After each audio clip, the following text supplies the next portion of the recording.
Un acto sin precedentes, lloviendo 1 de enero por la noche, en una lluvia tan rica y sabrosa,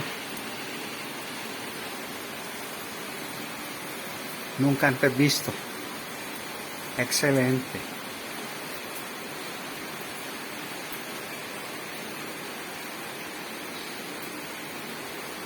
maravilloso.